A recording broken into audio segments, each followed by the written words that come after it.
छत्रपती शिवाजी महाराज हे नाव ऐकताच आपल्या डोळ्यासमोर उभी राहते ती एका तेजस्वी, कडारी आणि पराक्रमी राजाची मूर्ती। पण तुम्हाला कधी प्रश्न पडलाय का की आपण आज महाराजांची जी चित्र पाहतो, जी वर्णनं ऐकतो, ती आपल्यापर्यंत पोहोचली कशी? महाराज नेमके कसे दिसत होते हे आपल्याला नक्की केव्हा आणि कसं कळालं? मित्रांनो, शिवाजी महाराजांच्या काळात अनेक परदेशी प्रवासी, व्यापारी आणि अधिकारी भारतात आले होते। त्यापैकी काहींनी महाराजांना प्रत्यक्ष पाहिलं होतं। पोर्तुगीज लेखक कॉस्मो द गार्डा याने 1695 साली लिहिलेल्या आपल्या पुस्तकात महाराजांचं वर्णन केलं आहे। तो म्हणतो, शिवाजीराजे उंचीने मध्य आणि बांध्याने सडपातळ होते। त्यांचा रंग आश्चर्यकारकपणे गौर होता, ज्यामुळे ते इतर मराठ्यांपेक्षा वेगळे दिसत। त्यांचे डोळे मोठे आणि पाणीदार होते, जे त्यांच्या बुद्धिमत्तेची साक्ष देत। त्यांचं नाक सरळ आणि थोडं बागदार होतं। आता वळूया चित्रांकडे। महाराजांच्या हयातीतच त्यांचं चित्र काढलं गेलं होतं याचा पुरावा अस्तित्वात आहे। 1677 साली जेव्हा महाराज दक्षिण दिग्विजयाच्या मोहिमेवर होते, तेव्हा हर्बर्ट द जेगर नावाचा एक डच अधिकारी आणि चित्रकार महाराजांना भेटला होता। असं मानलं जातं की त्यानेच महाराजांचं पहिलं विश्वसनीय चित्र काढलं।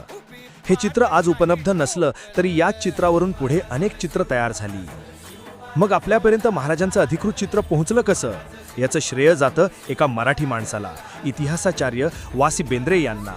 20व्या शतकाच्या सुरुवातीला बेंद्रे यांनी लंडनच्या संग्रहालयातून मॅकेन्झी कलेक्शन या ग्रंथातील महाराजांच्या चित्राची एक प्रत भारतात आणली। हे चित्र 1726 साली प्रसिद्ध झालेल्या एका डच ग्रंथातील चित्रावर आधारलेलं होतं आणि त्या डच चित्राचा मूळ स्रोत हा हर्बर्ट द जेगरने काढलेलं चित्रच असावा असं मानलं जातं। याशिवाय निकोलाव मनुची नावाच्या एका इटालियन प्रवाशानेही महाराजांचं चित्र रेखाटलं होतं।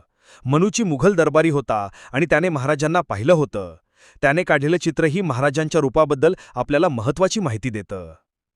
आणि हो, आज आपण शासकीय कार्यालयांपासून आपल्या घरांपर्यंत महाराजांचं जे चित्र पाहतो, ते कोल्हापूरचे प्रसिद्ध चित्रकार जी कांबळे यांनी रेखाटलं आहे।